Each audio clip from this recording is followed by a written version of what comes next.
Në këtë hapësirë e interviste do të flasim pikërisht për festën e Pashkës. Kam në lidhjet drejt për drejt me Skype priftin ortodoks atë Grigor Belushin, cilin e përshëndes, shpresoj të jetë mirë dhe natyrisht i uroj Pashkë të gëzuar. Faleminderit shumë Gjoj, në fakt nuk kemi mundësinë të jemi aty në studio siç kemi qenë gjithmonë, por e kemi realizuar këtë komunikim virtual sigurisht falet e teknologjisë. Dua të uroj së pari të gjithë shqiptarëve kudo ku janë, besimtarëve të Krishterë,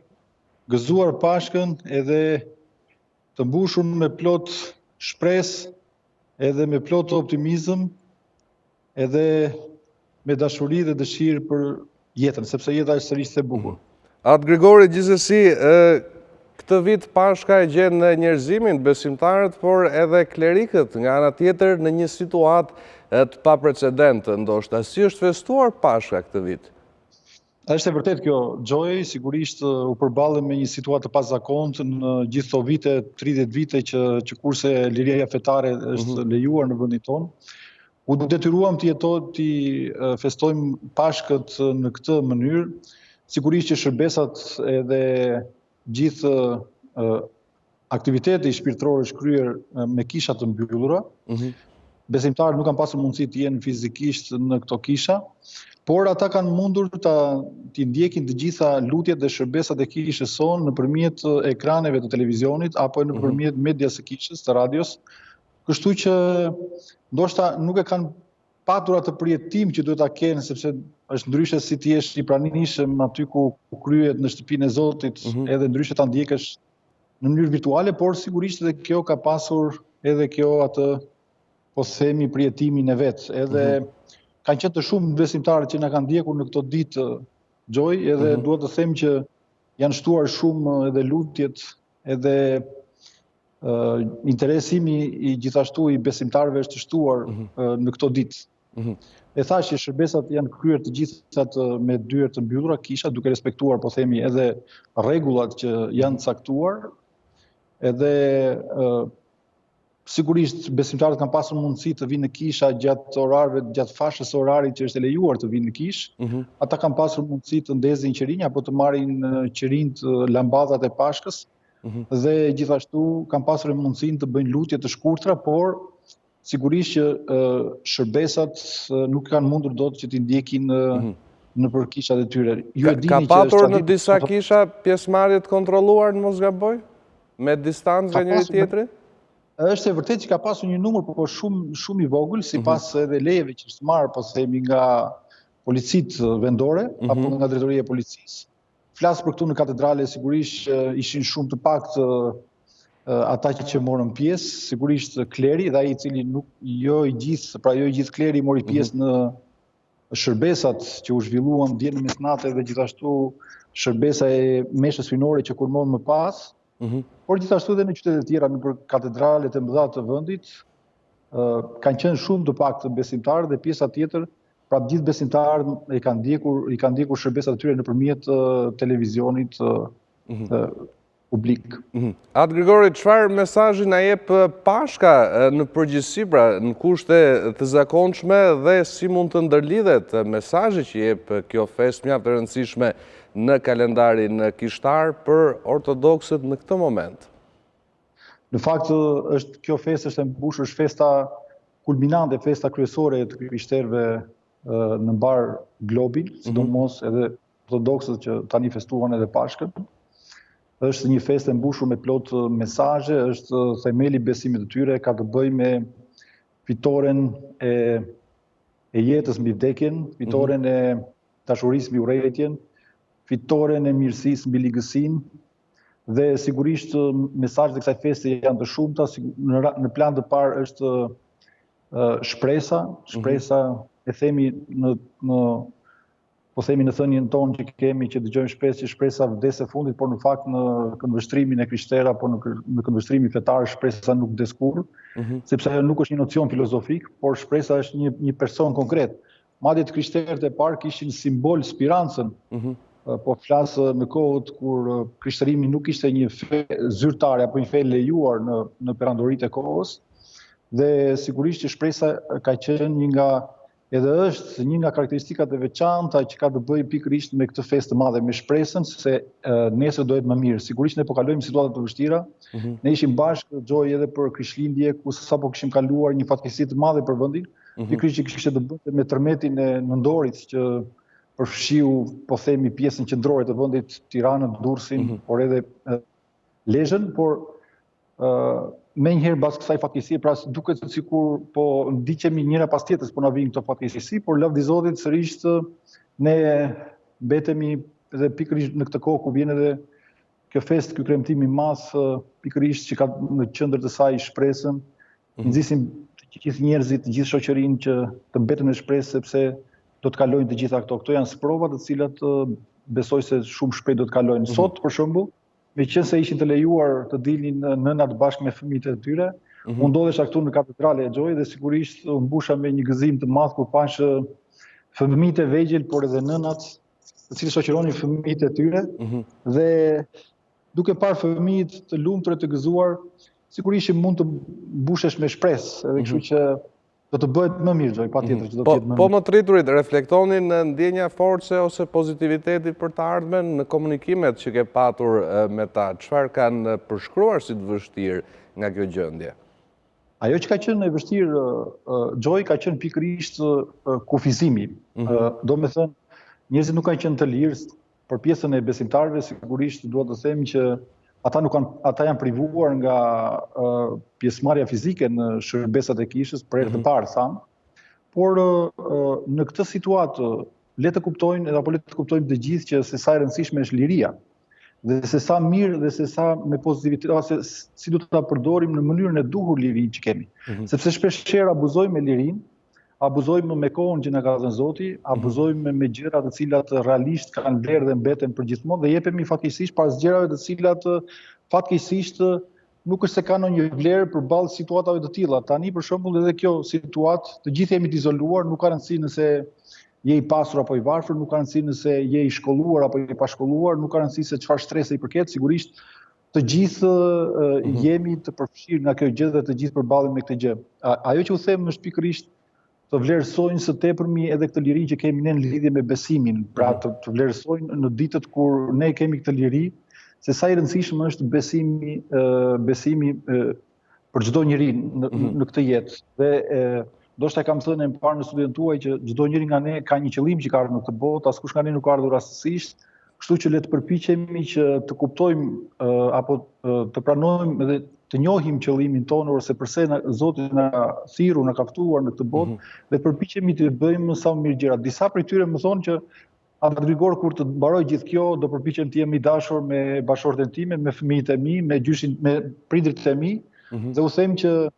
po kjo është një detyrim apo është një përgjegjësi që ne do ta bëjmë çdo ditë. Kjo nuk do të thotë se ne do të përballemi me tilla situata që ne të na shtohet dashuria për bashortën, dashuria për fëmijët tanë, dashuria për prindërit tanë. Pra kjo është një gjendje që ne do të jemi për herë do ta jetojmë këtë lloj dashurie. Në kohra të tilla unë shikoj që shtohet dashuria, shtohet interesimi për njëri tjetrin. Madje kryepiskopi në mesazhin e tij thotë, thekson që nuk do të izolohemi në kuptimin vetëm në brenda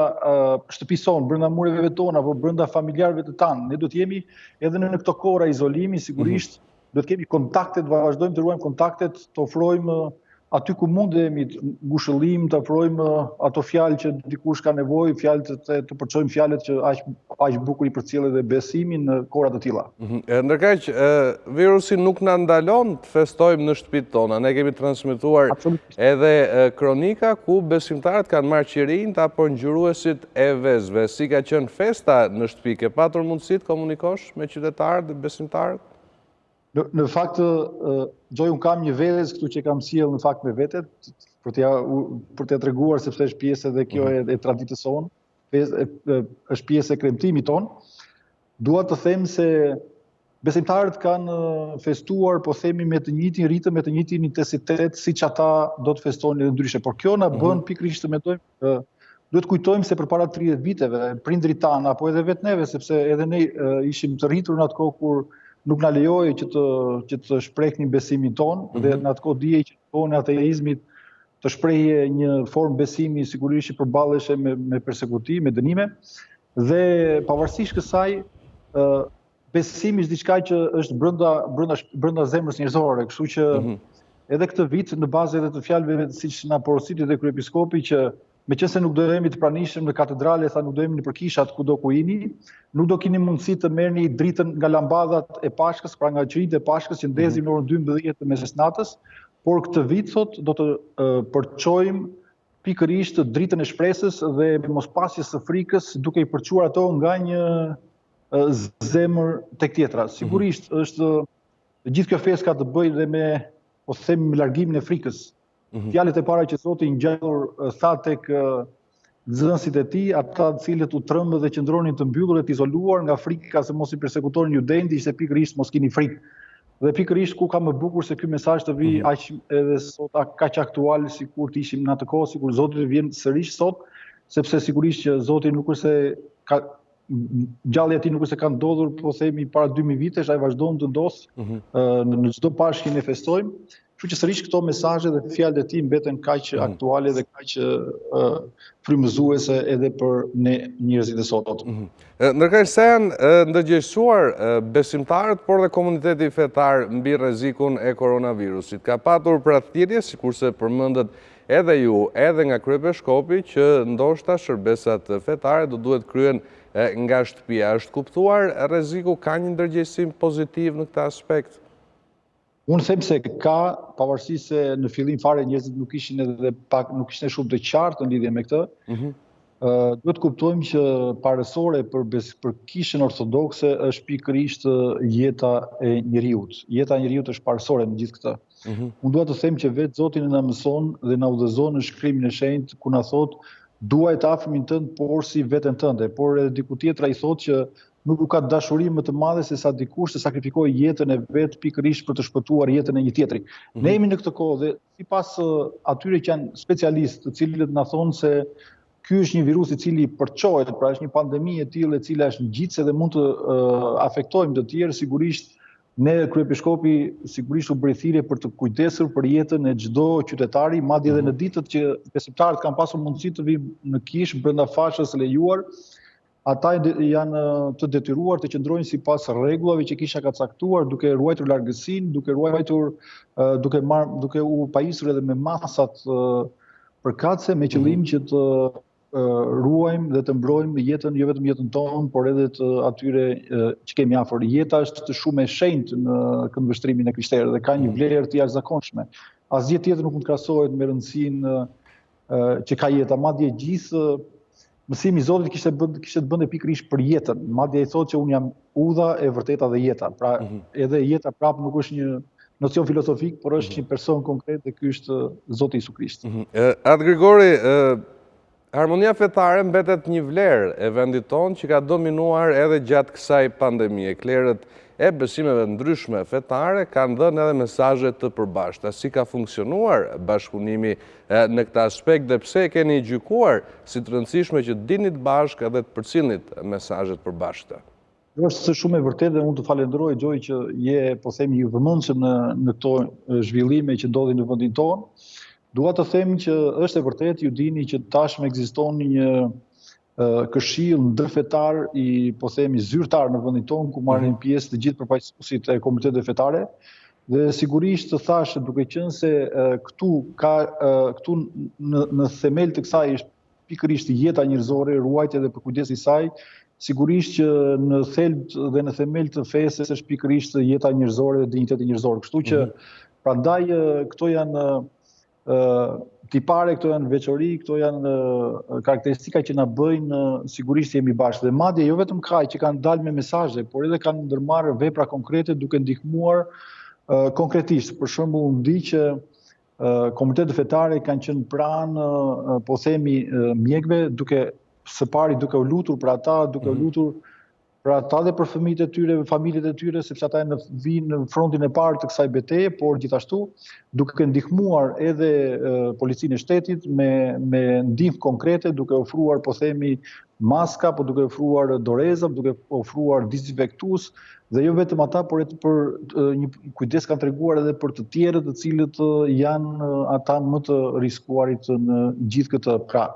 Kleri ka qenë bashkë siç ka qenë në situata apo në kohëra të vështira që ka kaluar vendi ynë. Dhe sigurisht mesazhet e tyre janë mesazhe të cilat inkurajojnë dhe nxisin të gjithë popullin ton të jetë sa më solidar, të jenë sa më të dhëmshur, tregojnë për kujdesje për njëri tjetrin. Dhe dua të bëj këtë thirrje të gjithëve që të përpiqemi, pavarësisht se thash sa po përballemi me fatkeqësi njëra pas tjetrës, po sërish kemi mundësi të ofrojmë. Edhe kjo nuk bëhet fjalë vetëm ofrimin në kuptimin ndihmës materiale apo monetare, secili nga ne ka diçka dhe ai që ka diçka duhet të ta ndajë me atë që nuk ka apo ka nevojë në këto kohra të vështira që po jetojmë. Ju përmendët kohrat e vështira, një rast i ngjashëm ishte edhe tërmeti, flas për ndihmën që duhet t'u jepet qytetarëve në nevojë dhe në atë kohë mbaj mend që komuniteti fetar përfshirë edhe Kishën Ortodokse treguan vëmendje për njerëzit në nevojë. Po me këtë situatë ka patur shpërndarje ndihmash spirituale ashtu edhe monetare apo ushqime? Kam parë Gjoj, është e vërtet që komunitetet fetare kanë ofruar një ndihmë, të gjithë komunitetet fetare, por dua të flas për Kishën Ortodokse dhe flas më tepër për këtu në Tiranë ku edhe unë shërbej dhe që nuk jam më të mirë situatës. Që sa nisi gjithë kjo pandemi, kryepiskopi Anastas i atribuoi, po themi, rinisë së Tiranës të ketë nën kujdesje veçanërisht moshën e tretë, pra gjyshet dhe gjyshet tona, të cilët shpeshherë janë lënë të vetëm, janë të harruar, nuk kanë dikush kush të përkujdeset, dhe në këto momente që po flasim kanë qenë me 10 familje ku jetojnë, që janë identifikuar, ku jetojnë këto gjyshe dhe gjyshër dhe cilave u është ofruar ndihmë konkrete në ushqime, në ilaçe dhe gjëra të tjera që ata kanë pasur nevojë, sepse ata nuk kanë pasur mundësi të lëvizin gjatë këtyre ditëve, përveç ditës së dieshme që patën mundësinë, sepse pash edhe babain tim që doli me gjithë nënën tim me disa orë që bën një xhiro aty afër shtëpisë, kanë qenë të mbyllur, të izoluar, kështu që u është ofruar kjo ndihmë ato çfarë kanë pasur. Gjithashtu,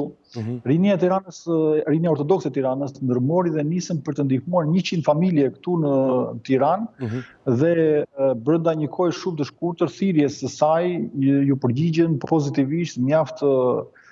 besimtar, por edhe qytetarë të ndryshëm të Tiranës, të cilët sollën ndihmë në ushqime dhe ato u ndan duke ofruar, po themi, ndihmën një ndihmë të vogël, por sigurisht shumë kuptimplote, dhe ajo që Kisha ofron apo jep pikërisht është modeli dhe duke nxitur të gjithë shoqërinë që të kontribuojë dhe të ndihmojë sa më shumë njerëzit që janë në nevojë, sepse ata realisht vëllezërit e motrat tona. Zëri komuniteteve fetare ka ardhur shpeshherë edhe si zë ndërgjegje në thonjza, po e quaj për politikanët e vendit. A ka një mesazh Kisha Ortodokse për ta në këtë moment? Në fakt zëri ndërgjegjes është zëri i Zotit, në fakt. Jo, thash në thonjza për tani ajo që unë mendoj është pikërisht kjo gjë që secili nga ne që ka një përgjegjësi duhet që ta bëj sa më mirë atë detyrën e vet, besoj. Klerikët duhet të afrojnë më të mirën, mjekët më të mirën, sepse në gjithë këtë kuptojmë dhe prandaj janë edhe këto mësime që kanë dalë nga kjo situatë. Pra pikërisht ajo që thash më parë që më thonë kur të mbaroj gjithë kjo do t'i bëjmë më mirë gjërat, unë them që është kur vonë për ta nisur, edhe jemi në kohë, shpresoj, që të nisim t'i bëjmë të gjithë gjërat, jo vetëm po themi politikanët, por edhe mësuesit, edhe klerikët, edhe të gjithë ata njerëz që kanë edhe diçka më tepër se që mund të ketë edhe shumica. E qartë, Atë Grigori, unë të falenderoj edhe njerë për intervistën, edhe njerë gëzuar Pashkën. Falenderoj shumë, gëzuar të gjithë shqiptarëve kudo ku ata janë.